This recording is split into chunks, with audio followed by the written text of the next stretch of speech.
Eight-handed playing 10-20, under the gun +1 on a stack of over 14,000 limps in. The cutoff on close to $2,000 makes it $90 to go, and we're in the small blind on a stack of 980, holding ace-jack, 6-2, double suited in clubs and hearts.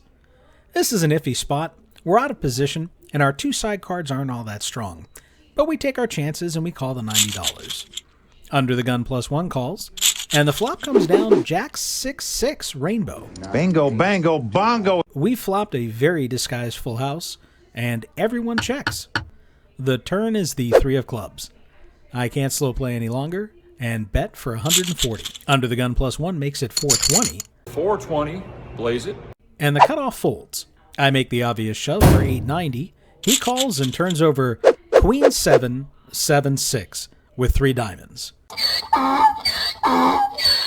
This is why we play PLO. Our opponent only has 12.5% equity. He needs a miracle queen or a 7 on the river to beat us.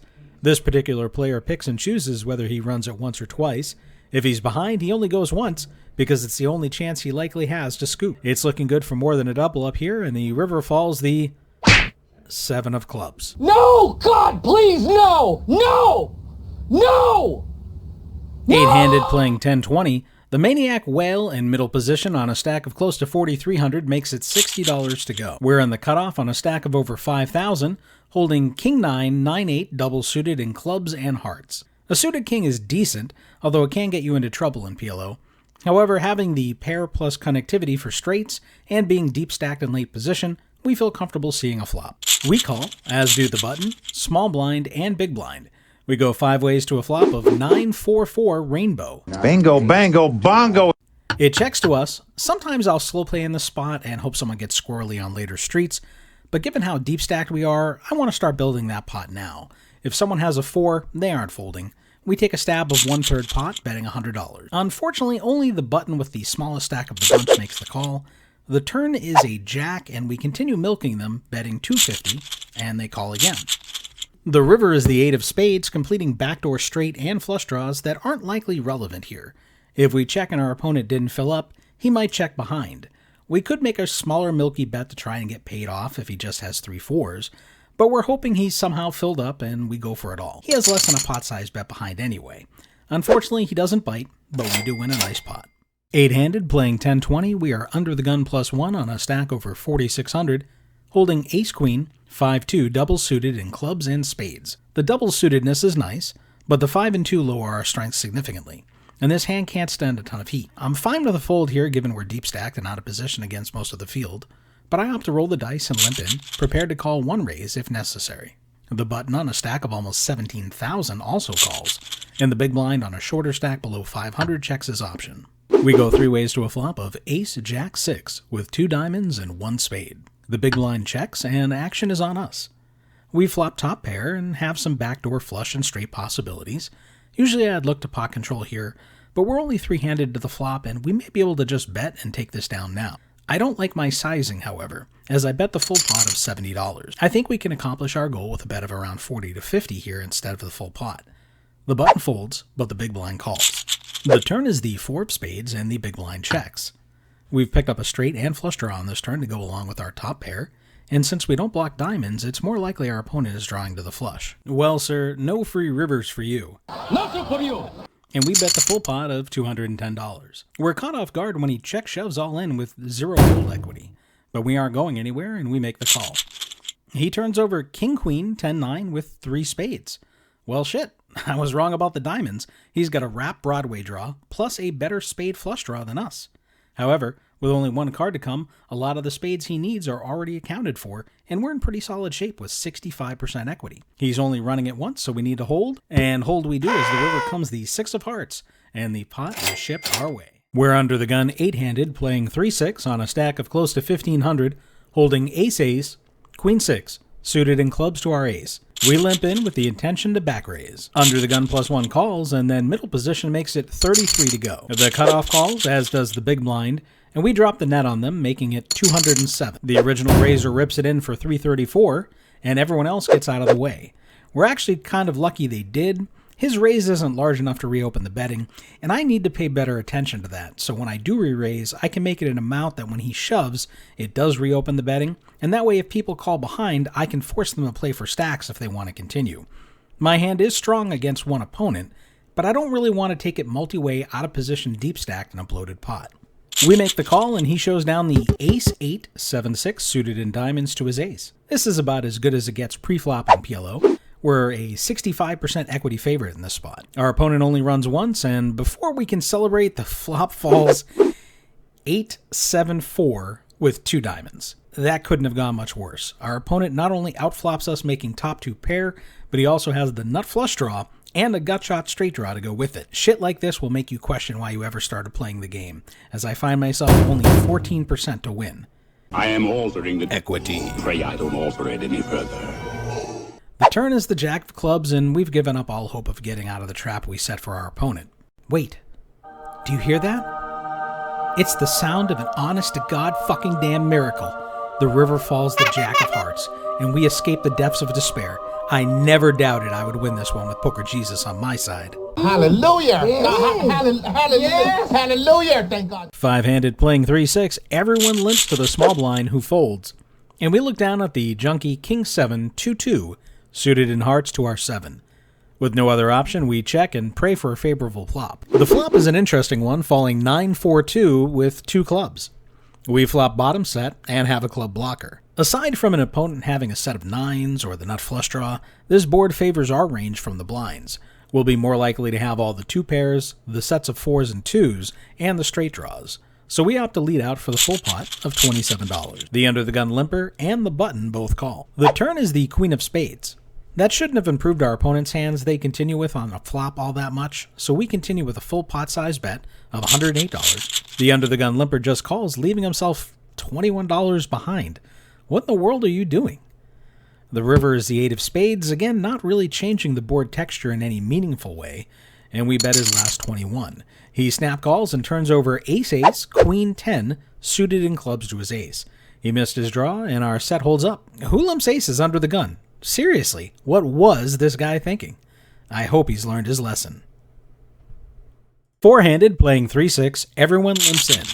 With a stack of over 1,600, we look down at 9-6, 5-2, suited in clubs to our 9 from the big blind, and check our option. The flop falls ace-8-7 rainbow, and the small blind checks it over to us. We flopped a decent wrap straight draw, although trending more towards the lower end since we don't have the 10 or jack in our hand. Still, four-handed, no one raised pre-flop, so I'm not overly concerned about the ace out there. We can hit a 10, 9, 6, 5, or 4 to make a straight, and opt to lead right out for $24. The button is the only call. The turn is the 3 of hearts, keeping the board rainbow. This turn shouldn't have helped our opponent, but we still only have 9 high, which isn't likely to win at showdown unimproved. So we continue with the aggression, betting $72, as our draw is strong enough in this spot, and our opponent only has $82 left anyway. But he gives it up, and we take down a small pot. Five-handed playing 3-6, there's 2 limpers, and then the button and small blind both fold.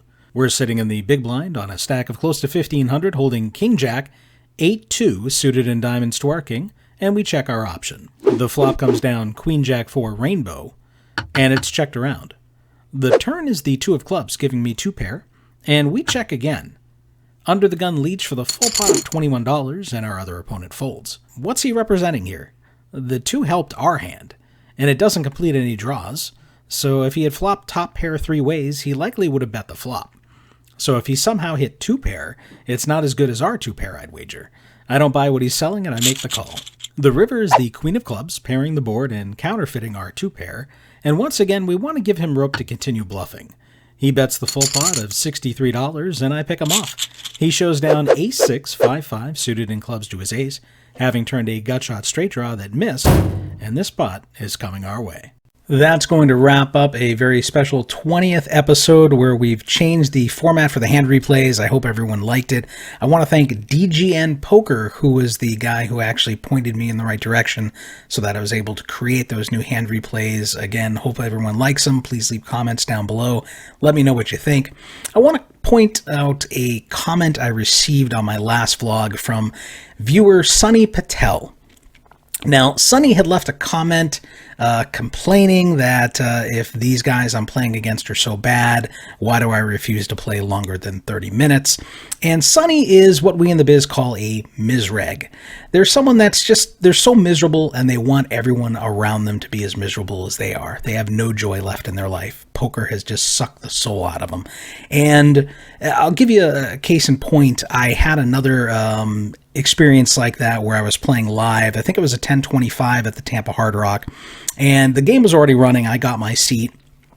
2 seats to my left was this young Asian kid, and he wasn't the misreg. He was actually the action player. He was a ton of fun, just talking, laughing it up. But he had like 18,000 in front of him, and he was potting it blind every hand, like seriously every hand. There wasn't a hand he didn't play. And then, he would stand up and say, I feel like I'm being trapped. And he was a lot of fun to play with, but it was a wild game. And so, I bought in for the minimum. And I lost my first 2 buy-ins, and then I bought in a third time. I tripled that up, and then I doubled that up, and I played maybe 30 more minutes, and then, I wound up racking up. And so this other guy at the table, sees me racking up, and he's like, oh, nice hit and run.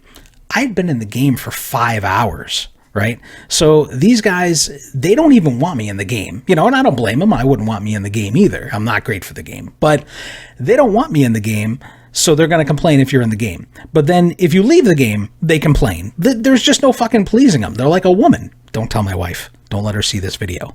But, so you can't let these guys suck the soul out of you. You've got to keep that light inside. You got to keep fucking smiling and just let them be miserable, and don't let them drag you down into their depths, because you don't want to be like these guys. Now, I also want to showcase another vlogger. Ryan DePaulo had mentioned slow poker on one of his live streams, and said he was, really funny and everything. And I have so many vlogs I'm already watching. I'm like, I don't have time for another vlog. But then I was watching Jeff Boski's vlog, and I saw, him meet up with slow poker, and I was like, all right, I'll give it a shot, right? Why not? And the dude is hilarious. I mean, he's super funny. He's got a lot of references that I get because, we're probably a similar age, but just a ton of great quality content. And I'm going to share a clip that I found hilarious. And then, I urge you to check out his channel and like and subscribe. Luckily for me, he only puts out content about once a month, because he has, regular life outside of poker. So that kind of allows me to to kind of keep up with my my weekly content. But he's super funny, and kind of inspires me to try to be funnier as well. So anyway, here's his clip. Check him out. I'm on the button and look down at... Okay, now you're both kind of getting clingy, if I'm going to be honest. After 3 limps, cutoff raises to 22, and I 3-bet to 75. Small blind flats, and then a limper flats, because due to some savvy investing on his part, the value of his hand increased from $3 to $75 in 10 seconds. This table has been wild, and normally these flat calls would be surprising, but not here. Okay, boys, let's keep it rolling. The action's now on the initial raiser and the cutoff, and... He's all in. Okay. First off, let's take in the table talk. Yeah, slow poker. Long time. Definitely on the blow. Woo! He's got a decision to make. How much? This is a big moment.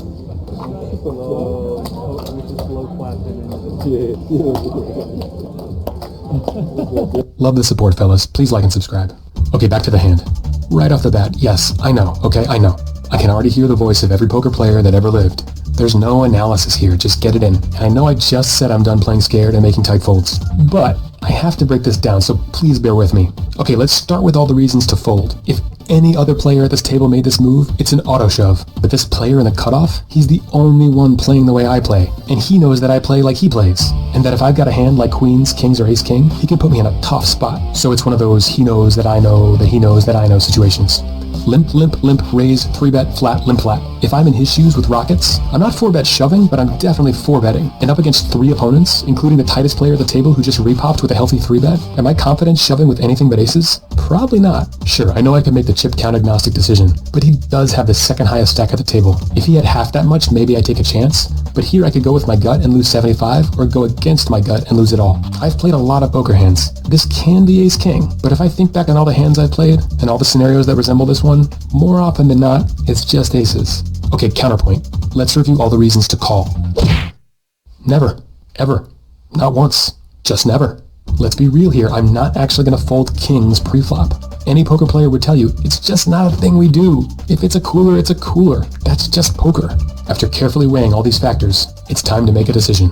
I take a deep breath, take a good hard look, and say goodbye. Small blind snap shoves, which means at least I'll know whether that was a well-reasoned hero fold, or if I'll have to write more lyrics for Muppets. Thank you.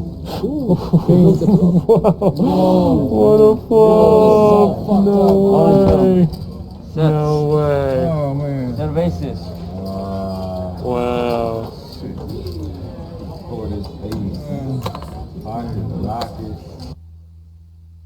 I just folded kings pre-flop. And was right. I folded kings. I folded kings. I folded kings. Mom, I folded kings. Hello, I folded kings. Is it terminal? Alexa, I folded kings. Sorry, I'm having trouble understanding right now. Oh, okay, so there are 3 limbs to the cutoff. And as Dad's kings went to the muck, the others all said, what the Hon, I folded kings. Why are there peanuts in the freezer? I folded kings. I folded kings!